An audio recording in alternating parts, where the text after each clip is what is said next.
สบายดีพี่น้องเอ้ยเบิ่งลูกหลานห้องใส่ยั่วๆบ่เฒ่าก็ไม่เฒ่าไปหากินโอนว่าสิไปนำมื้อเช้านี่บ่เอาโตบ่สบายพี่น้องก็เลยบ่ได้ไปนำปลาเบิ่งลูกเบิ่งปลา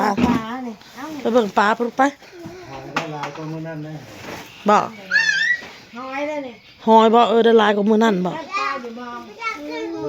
ปลาคือตัวใหญ่แท้ได้ปลาดุกเซ็ตได้ปลาแข่น้ำอีกเงี้ยวพร้อมปลาบูบ่ได้หลายเติบอยู่มื้อนี้คือตัวใหญ่หลายเนาะเอาแฮใหญ่ไปเอาแฮน้อยไปคนงานเขาบ้างนี่ใส่ซีเมนปลาหอยมื้อนี้หลายอะไรมื้อนี้ค่ะระดับ5 โลหอยเฉพาะหอย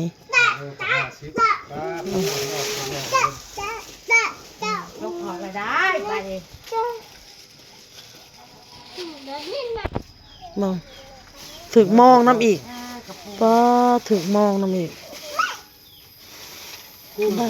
โอ้ยงูยังน่ะถึกคนงูพี่น้อยตกละปลาสะเงงโหงูตายแล้วงูแม่เอ้ยท้องคือสิมีแต่ปลาเนาะ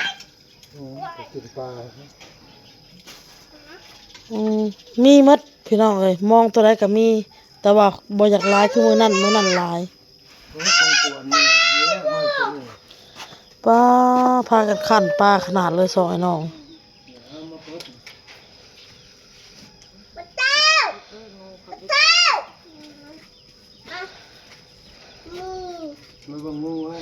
มีกระปูพร้อม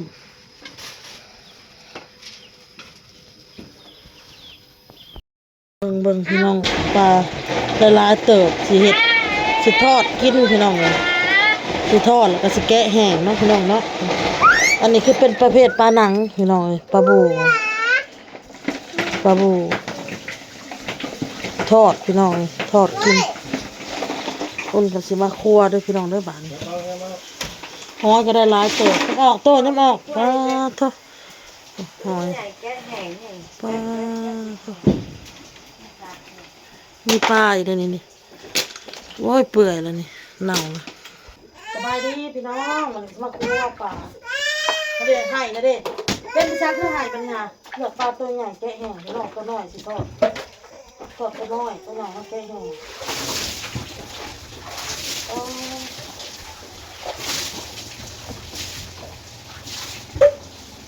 โศกเป็นยังคือหักโศกเป็นยัง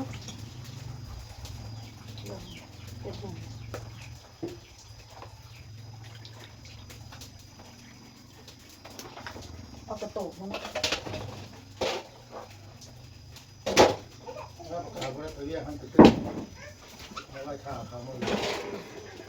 ละมาเลย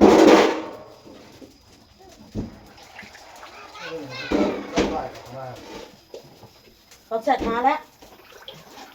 แซ่บจะทำแม่ต้มยังบ่ได้แซ่บมันอยู่ปากเทศมันมากันได้เลย2-3 โมงแล้ว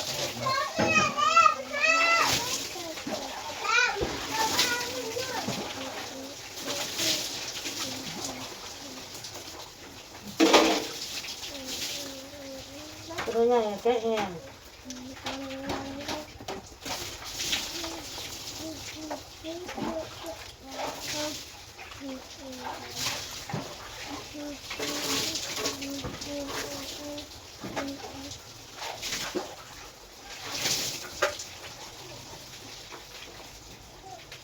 เลือกแล้วเลือกเอาไว้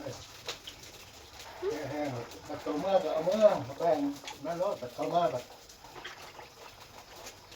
ได้กระปิ้งได้กระปิ้งให้มันนั่นข้าวไว้เนาะพอมันนั่นเนาะเฮ็ดตะมดเลยนั่นเดี๋ยวทำเมื่อกินเลย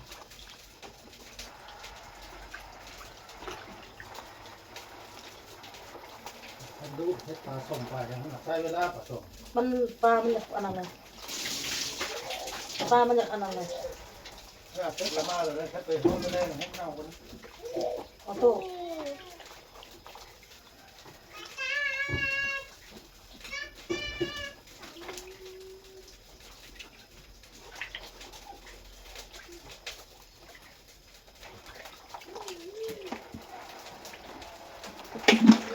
ทอดกระบอกอันนั้นดอกลายโพดทอดได้เป็นจะป้าไม่ไข่เดี๋ยวนี้เอาตัวนี้เลือกจากไหนตัวนี้สิทอดต้องแต่ตัวไม่ไข่มันเอาออกซะนอกออก แต่ไม่เห็นเลยเห็นแล้ว ตัวนั้นไม่ไข่นะ แต่เอาบีนออกนะบีนดูคมบอกเป็นชิ้นเรียงเราใส่ขี้โม่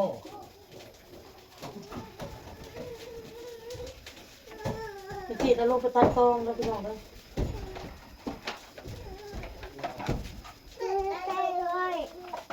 นั่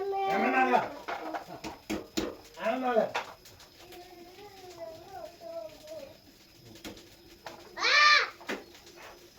มา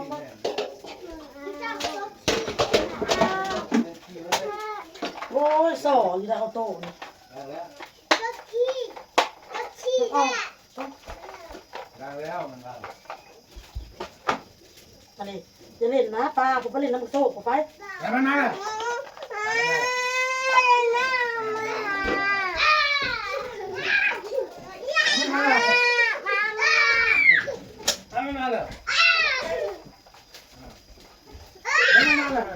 เดี๋ยวโตมาเลย ยังแม่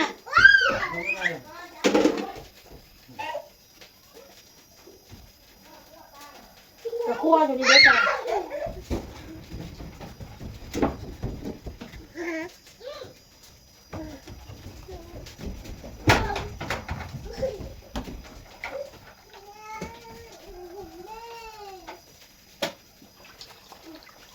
มุกไปดำน้ำก่อน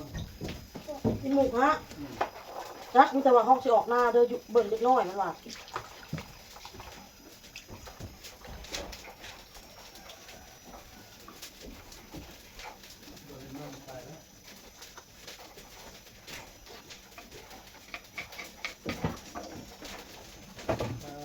เปิดมือมากเลยนะตาน้อย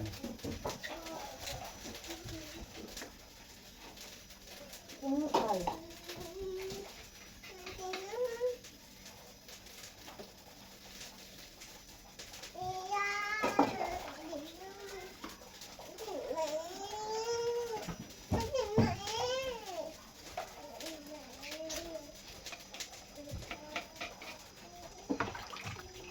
สิทอดก่อนพี่น้องตัวนั้นสิเฮ็ดแห้ง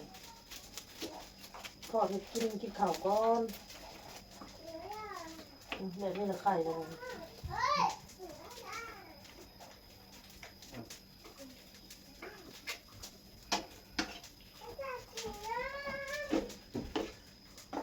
เยอะเท่า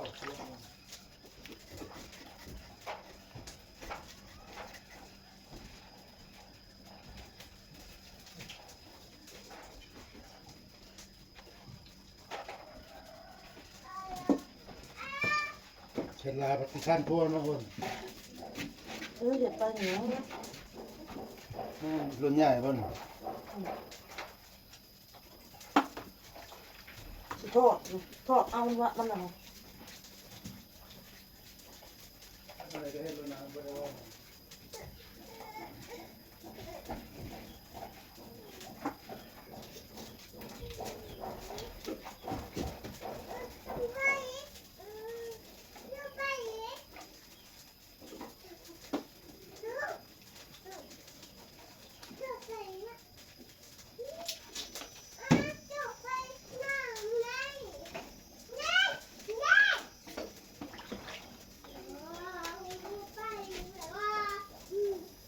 ใส่น้ำเผ็ดแห้ง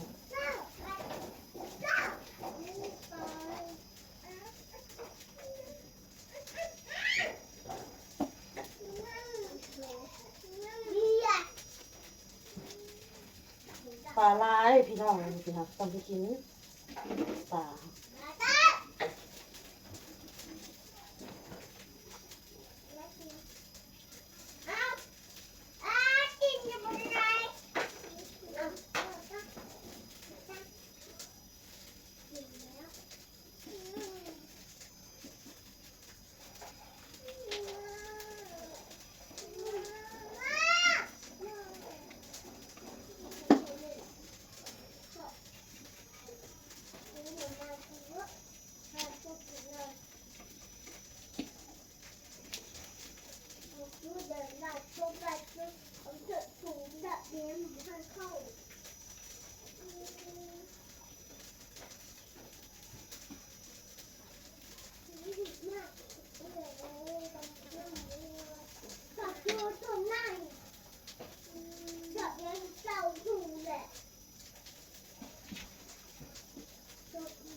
ปูปลา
กัวปลาซอยเด้อพี่น้องเด้อใส่น้ำได้พี่ตาสีเน่าบอกไอ้ปลา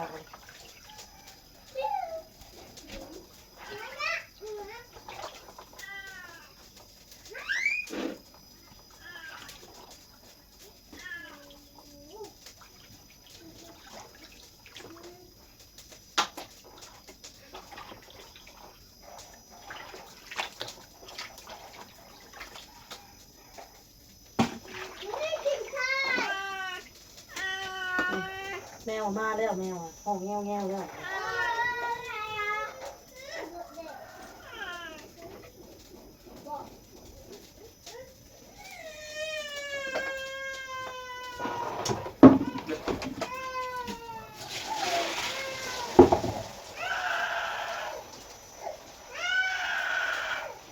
โอ้ยนี่จะเสียงใหม่เนาะ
คลิปเป็นกระสียาวแล้วพี่น้องมันกระปะปันยาวเลยพี่น้อง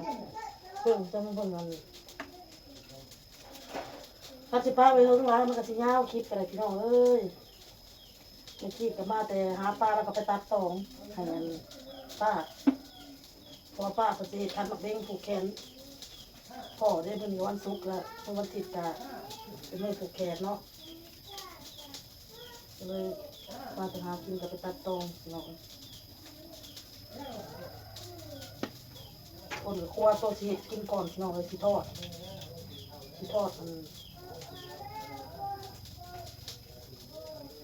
แม่เป็นกินกับตำมะฮุ่งหมดทอด